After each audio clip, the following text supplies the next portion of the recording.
Bonjour, chers internautes. Je voudrais d'abord féliciter tous euh, mes abonnés, à tous ceux qui ont liké mes vidéos que j'ai présentées sur TikTok et sur Réel. Cette vidéo, comme vous l'avez bien lu, bien compris, était séquencée en plusieurs séries de vidéos. Aujourd'hui sur YouTube, je vais faire le bilan de tout ce que j'ai dit dans un ordre bien précis pour vous permettre de comprendre le sens de ce buzz politique que j'ai commencé et pour lequel j'invite les politiciens de mon pays à lire et à voir dans quelle mesure nous pouvons reconstruire ce nouvel État que je suis en train de présenter. Alors, ce buzz politique a pour slogan « Si j'étais président ». Si j'étais président, qu'est-ce que je ferais pour mon pays au plan institutionnel, au plan économique, au plan culturel, au plan même de la jeunesse, au plan social. Et qu'est-ce que je ferais pour que mon pays soit un pays très important sur le cycle mondial des puissances. Car quand on parle de puissance, il ne s'agit pas seulement de puissance militaire. Il peut aussi des puissances de valeur, des puissances morales. Car notre humanité a été créée pour être conduite, pour être élevée dans le sens de la spiritualité, dans le sens de l'éveil de la conscience. Alors, si j'étais président, quelle est ma vision? Quelle est ma vision de cette Côte d'Ivoire nouvelle? Oui, tout le monde dit la nouvelle Côte d'Ivoire. Mais qu'est-ce qu'elle sera? Comment se présente alors cette nouvelle Côte d'Ivoire? Si j'étais président, ma vision pour la Côte d'Ivoire, pour cette nouvelle Côte d'Ivoire, est de faire de cet État le nouvel État hébreu. Pourquoi le nouvel État hébreu? Parce que tout simplement, les Hébreux ont quitté, les derniers Hébreux ont quitté l'Israël, la Palestine, j'allais dire, à l'an 135 après Jésus-Christ. Donc, au moment où nous parlons depuis l'an 135, il n'y a plus d'Hébreux en Israël. Donc, Israël n'est pas un État hébreu. Où sont donc partis les Hébreux? Les Hébreux se sont dispersés dans le monde et la souche importante de ce peuple-là s'est installée sur la terre de Côte d'Ivoire, qu'on appelle le Côte d'Ivoire. Cette Côte d'Ivoire qui, malheureusement, est un pays colonisé, un pays créé par l'État français. Nous sommes en 1893. Cette fameuse Côte d'Ivoire est morte depuis le 19 septembre 2002, lorsque cette violence de rébellion est venue frapper ce pays au pied de la basilique. La Côte d'Ivoire est morte, donc il ne faut plus s'acharner. Pour gouverner une Côte d'Ivoire qui est déjà morte, il faut plutôt penser une nouvelle Côte d'Ivoire que j'appelle la Golande. La Golande, c'est donc le nom de ce nouvel État hébreu que je suis en train de créer, que je suis en train de présenter aux Ivoiriens, parce que nous sommes sur la terre du Go, la terre de l'énergie, la terre de la lumière, et comme disent les chrétiens, la terre de Dieu. Pourquoi Golande? Regardez bien ce logo. Ce logo est l'armoirie officielle de la Côte d'Ivoire. Voyez-vous? Vous le voyez, vous l'utilisez, mais vous n'avez jamais compris sa profonde explication. Un éléphant entre deux palmiers, au-dessus duquel rayonne un soleil. Bien, vous devez savoir que le nom Côte d'Ivoire est né au XVIe siècle avec l'arrivée des missionnaires portugais qui ont appelé la Côte d'Ivoire Costa de Marfil, parce qu'ils avaient rencontré dans la région de Bassa-Sandra un peuple chasseur qu'on appelait les Gaudiers. Voilà, les Gaudiers, c'est ceux qui connaissent le Go, qui étaient donc des chasseurs d'éléphants. Et ils se sont présentés comme étant des chasseurs de dents d'éléphant, qui a donné l'Oglagnois, qu'on pourrait appeler l'Ogladou. La Côte d'Ivoire sera appelée l'Ogladou, parce que les missionnaires ont conclu que nous sommes sur la terre des Ivoires. Donc ils ont dit Côte d'Ivoire. Et quand les missionnaires portugais sont partis, les Anglais sont venus, ils ont dit Ivory Coast, et plus tard les Français ont dit Côte d'Ivoire. Donc vous comprenez que ce n'est pas le nom véritablement de cette terre, c'est en fait la fonction que jouaient ces Gaudiers dans cette région, qui sont des BT, c'est une partie des BT, et qui n'en ont pas fait un orgueil, naturellement. C'est un peuple suffisamment éveillé sur le plan de la conscience, sur le plan de la morale, et qui n'ont pas voulu en faire un orgueil, j'allais dire, sociologique, historique.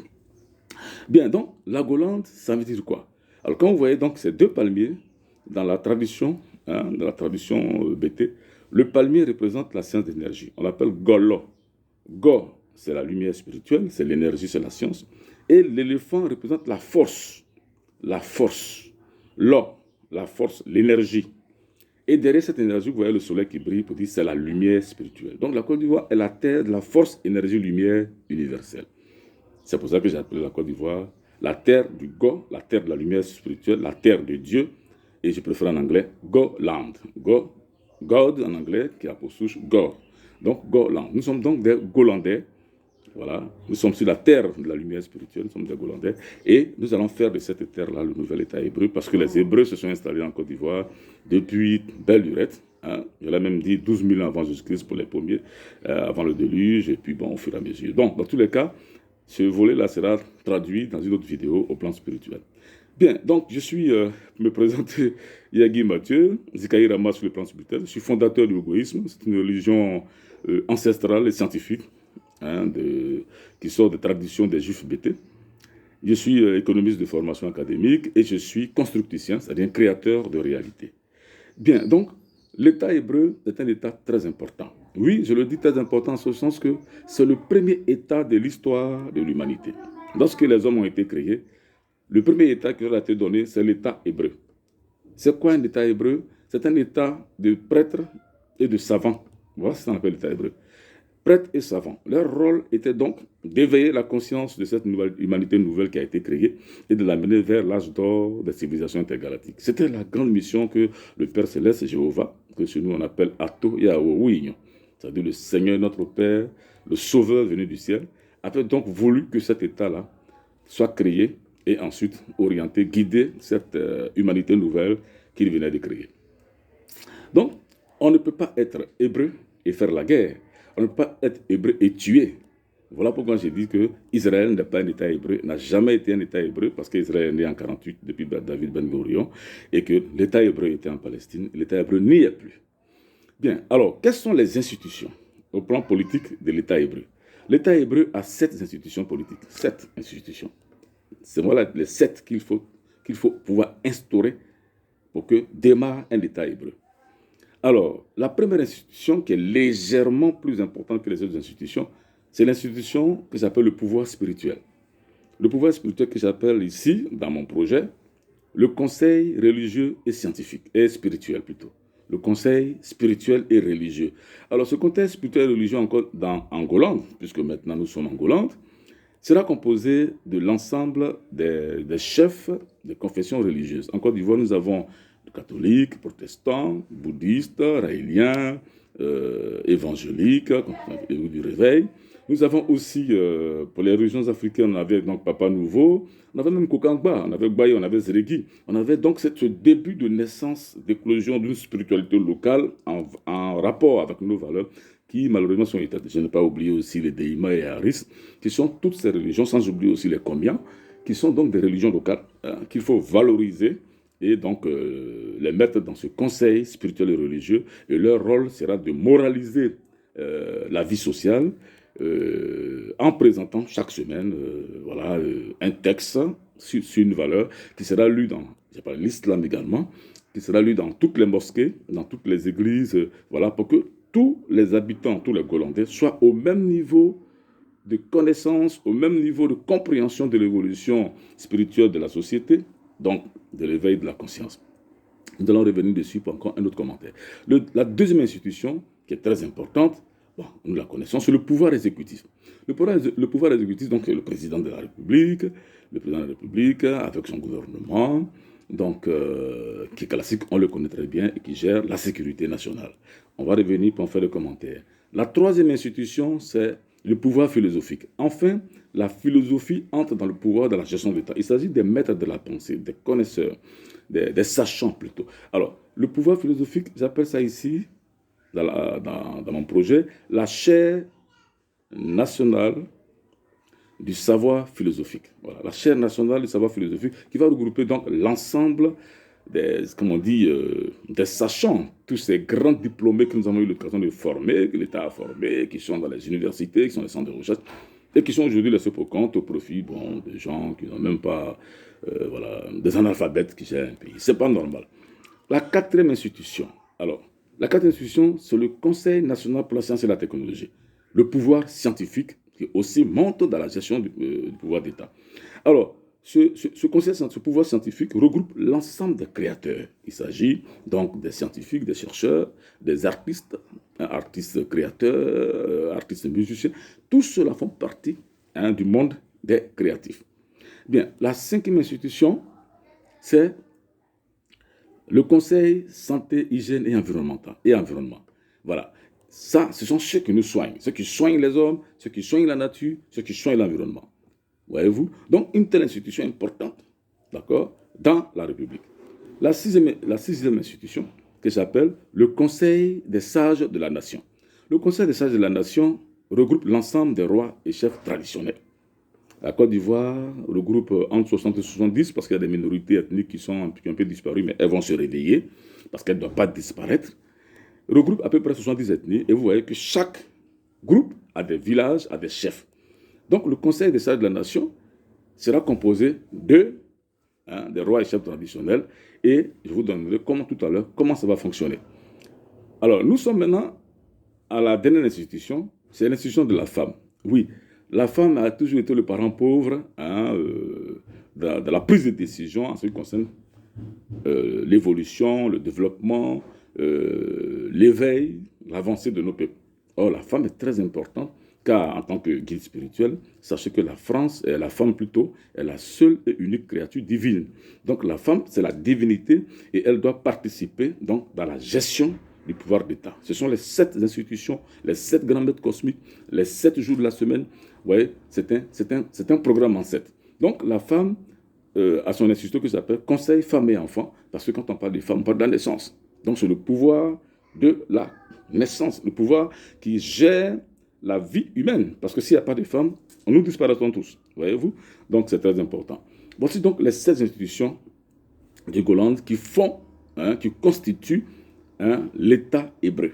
Le mot hébreu qui veut dire en patois bété, l'Esprit Saint est vivant. En anglais, on dit Hebrew. C'est-à-dire l'Esprit Saint est vivant. Donc, on ne peut pas être en relation, en harmonie avec l'Esprit Saint et être violent, et tuer son frère, détruire sa vie. Ce n'est pas un État hébreu, l'Israël n'a jamais été. Nous allons le constituer. L'objectif principal de cet État hébreu, ça je veux le dire, parce que l'État hébreu avait pour but de construire un temple pour accueillir tous les grands prophètes de l'humanité, y compris le Seigneur Jéhovah. Lorsque la Côte d'Ivoire sera le nouvel État hébreu, nous aurons aussi pour objectif la construction du 3e temple. Voilà, du 3e temple, dont j'ai déjà une idée de l'endroit où on peut construire ce temple-là, et qui va voir le retour de Jésus, de Bouddha, de Moïse, de Mahomet, de tous ces grands prophètes-là de l'humanité, qui ne peuvent que venir là où il y a un État hébreu, là où il y a les 16 institutions qui s'équilibrent, qui sont donc supérieures à la démocratie, qui n'est qu'un système de 3 institutions, à savoir le pouvoir exécutif, le pouvoir législatif et le pouvoir judiciaire. Mais ça ne suffit pas. Ça ne suffit pas. Il faut donc ces 7 pouvoirs-là, qui sont des institutions majeures, et puis bon, naturellement, le pouvoir législatif, voilà, le judiciaire, vont venir ensuite. Bien, je vais commenter. Faisons le commentaire. Je vais commenter institution par institution. Prenons le conseil religieux et spirituel. Le conseil religieux et spirituel est effectivement le pouvoir spirituel. Ce pouvoir-là, il est là. Il est là. Tout le monde croit en quelque chose. Même si tu n'es pas croyant, mais tu crois au moins à la vie. Donc tu es croyant. Tu crois à la nature. Tu la vois, tu l'utilises, tu manges. Donc il ne peut pas avoir un pays où ce pouvoir-là n'est pas important, n'agit pas, j'allais dire, dans la gestion du pouvoir d'État. Vous voyez, en Côte d'Ivoire, lorsqu'on a un petit souci, on court vers les rois et chefs traditionnels, on court vers les responsables religieux, les hommes de Dieu. Mais c'est un pouvoir. Donc il faut dire que, au lieu de voir ce pouvoir-là en aval, il faut le voir en amont. Il faut l'instaurer pour que désormais les décisions concernant la nation soient aussi analysées par ce pouvoir-là. Ensuite, la chaire nationale du savoir philosophique.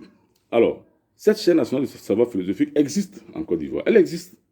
Elle a été créée par le président Gbagbo, mais de façon, j'allais dire, embryonnaire. Et on a appelé ça l'ASCAD, okay? L'Académie des sciences et cultures africaines de la diaspora. L'ASCAD, on les appelle les immortels. Alors, comment dans un pays, on peut avoir des immortels, c'est-à-dire de gros cerveaux que l'État de Côte d'Ivoire a mis à former pendant des années, et les mettre à l'index dans la gestion du pouvoir d'État. Ce n'est pas possible. Tous les immortels entrent directement dans la chaire nationale du savoir philosophique. Et cette chaire nationale du savoir philosophique aura fonction de Sénat. Donc, du coup, le Sénat, tel que nous le voyons là, disparaît parce que le Sénat, c'est élu et puis nomination. OK, on n'a plus besoin d'élus et nominés, on sait qu'on nomme les gens. Donc, cette chaire-là aura fonction de Sénat et cette chaire va alors contrôler, réguler l'action gouvernementale et l'action législative. Donc, c'est des grands cerveaux qui vont donc prendre avec beaucoup d'intérêt la gestion du pouvoir d'État. Et là, n'y rentre que celui qui a au minimum un master. Tu ne peux pas être membre de cette chaire sans avoir au minimum un master. Parce qu'on suppose que le master, c'est la fin des études universitaires et le reste, c'est des études post-universitaires. Voilà la force que va avoir cette chaire qui va contrôler l'action gouvernementale, contrôler les administrations, qui fait quoi à tel poste, qui mérite d'être là, pour ne pas que nos administrations soient vraiment, j'allais dire, semées de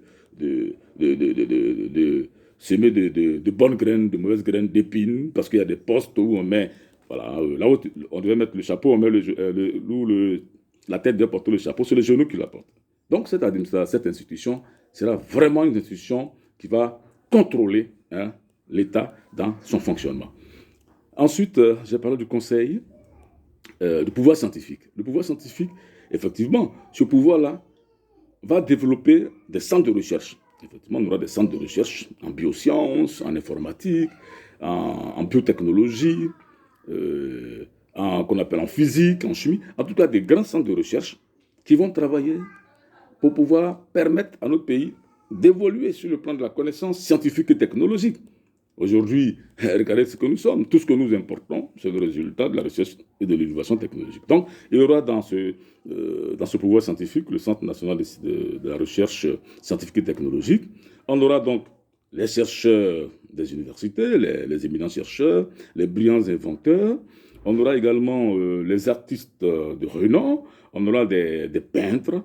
On aura des créateurs de mode. Vous voyez, je le dis, ça va vous étonner. Je vais vous expliquer pourquoi. Quand vous regardez un oiseau, regardez bien l'oiseau. L'oiseau est un être qui a été créé. Donc, il est le résultat d'une manipulation génétique. Ça, ce sont les chercheurs. Ils savent faire ça. Deuxièmement, regardez le plumage de l'oiseau. Le chercheur qui fait la manipulation génétique n'est pas un peintre. N'est pas un peintre. C'est cela. N'est pas un peintre. Oui, n'est pas un peintre. Donc, du coup, il faut un peintre pour pouvoir colorer, donner les couleurs de cet oiseau-là. L'oiseau aussi va chanter. Vous croyez que c'est le biologiste qui fait la chanson? Non, ce n'est pas le biologiste qui fait la chanson. C'est l'artiste musicien qui va créer, l'arrangeur qui va créer un son qui sera programmé. Donc, qui fera que l'oiseau va chanter. Alors, les chants des oiseaux, là, ce n'est pas venu par hasard, ce sont des artistes qui l'ont fait, avec des biologistes qui ont travaillé ensemble. Vous voyez, c'est ceux-là qui ont travaillé ensemble. Voilà. Travailler ensemble. Donc, continuons notre vidéo. C'est un appel entrant qui me fatigue. Donc, je pense que les choses vont aller mieux. Ensuite, nous allons qu'on appelle ça le conseil sanitaire, hygiénique et environnemental. On l'a déjà expliqué. Il s'agit de ceux qui nous soignent, des médecins, voilà, des tradipraticiens, tous ceux qui participent à la santé de l'homme, à la santé de l'environnement, à la santé des animaux et des plantes. Voyez-vous? Nous allons ensuite plutôt au Conseil des sages de la nation. Alors, le Conseil des sages de la nation, comme je l'ai dit, regroupe les chefs et rois traditionnels, mais ce Conseil des sages de la nation sera doté d'un droit de veto. Le droit de veto est très important.